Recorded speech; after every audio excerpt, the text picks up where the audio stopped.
And we're following breaking news here at noon. We actually have a semi crash causing some major backup on the southwest side.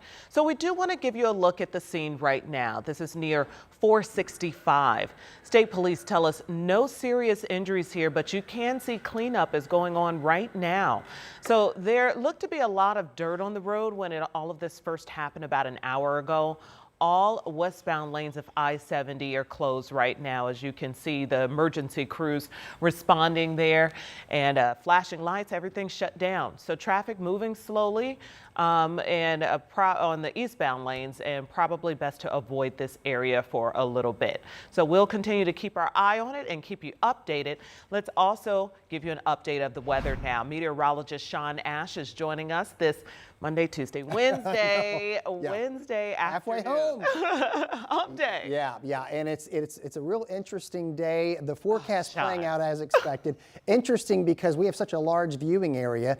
Some spots are seeing some sunshine. Okay, which is hard to believe because in downtown Indy, I opened that car door, Sean, and the wind blew the car door open, and the wind came all in my sweater. I didn't have a coat today. I'm kind of demented. I actually like this. Rob Ellis was like, "What is wrong with you?" I don't know what's wrong with you.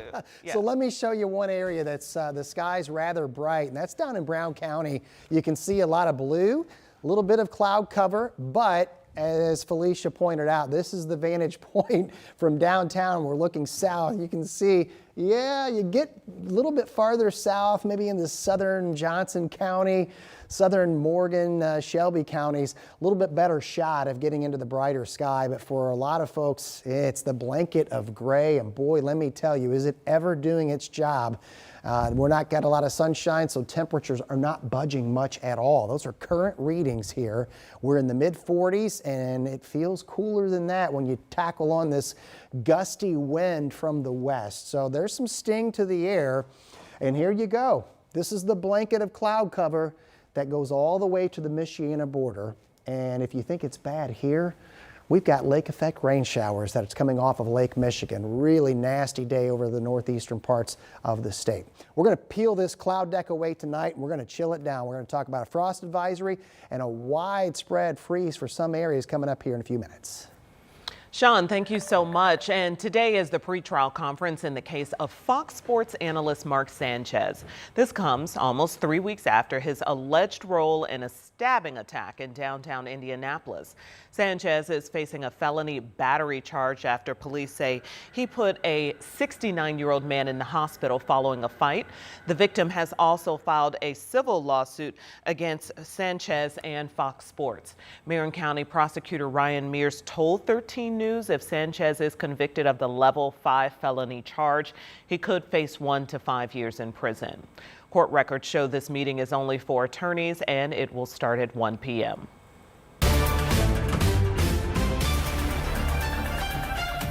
All right, new at noon, it appears redistricting may be a no-go here in Indiana. A spokesperson for the Senate President Pro Tem told us Senate Republicans do not have the votes to pass it. Indiana Senate President Pro Tem Roderick Bray was part of talks last week with President Donald Trump on redistricting in Indiana, and only a handful of Republican lawmakers have publicly stated their position. The governor has said he'll only call a special session if he's sure lawmakers are behind a new map. Political reports he was planning to call one soon. A person who Political did not mention, who has knowledge of the discussions, say the governor was inclined to call a special session to redo the state's maps as early as next week. And Democrats characterize the redistricting push as a power grab. Right now, Republicans hold 7 of Indiana's 9 House districts. Democrats hold the other 2, including here in Indianapolis. Just yesterday, voting rights advocates gathered outside the governor's office after sending a petition with 10,000 signatures opposing redistricting. This same group dropped off another petition with 10,000 signatures last month. Our State House reporter is following up on this report and working to get Governor Braun's comments on it. We'll let you know what she finds out tonight, starting on 13 News at 4.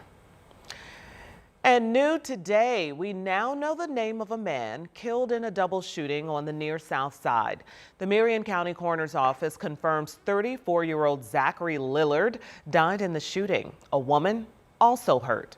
IMPD says she called police and drove away to get help. Now people living in that area are voicing concerns with what they call a problem property. So we checked police reports. They show officers have been called to that home on Tabor Street more than 40 times over 4 years. Now some in the community say it's up to neighbors to take action. If you are not part of the solution, if you're not involved, things won't change. IMPD has done their job. I want to really stress that they have done all that they can within their scope to try and address this. Police are looking for surveillance video of the area and asking you to report anything you may have seen or heard. And this afternoon, a teen is under arrest accused of shooting and killing a man on Indy's northwest side. Metro police say the 17-year-old boy met a girl and got into an argument last month. Investigators say 38-year-old William Deaton tried to help the girl, and that's when the teen shot him. The prosecutor's office is now considering formal charges. The suspect is underage, so his name is not being released at this time. And we have an update on a story we first brought you as breaking news here on Channel 13 at noon.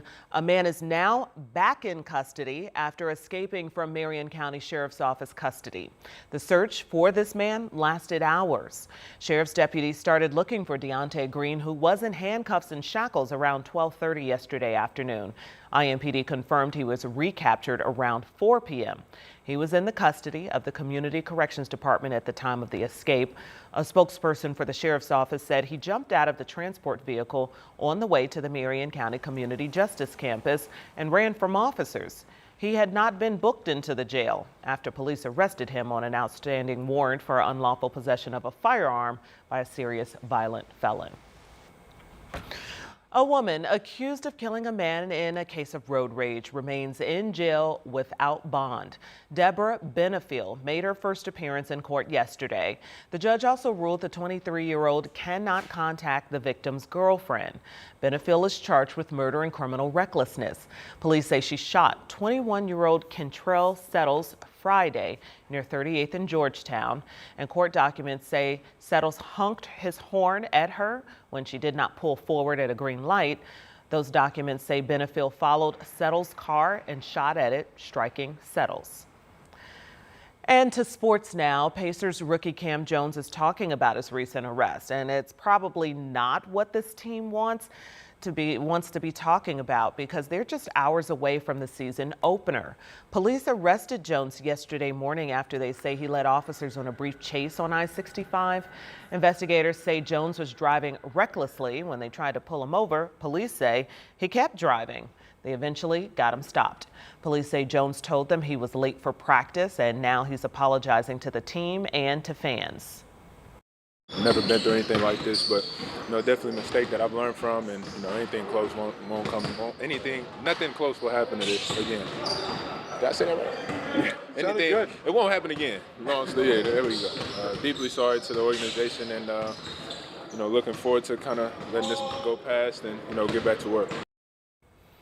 You said it right. We're all hoping it won't happen again. Jones is currently out with a back injury. He was expected to play for the Pacers G League affiliate, the Noblesville Boom.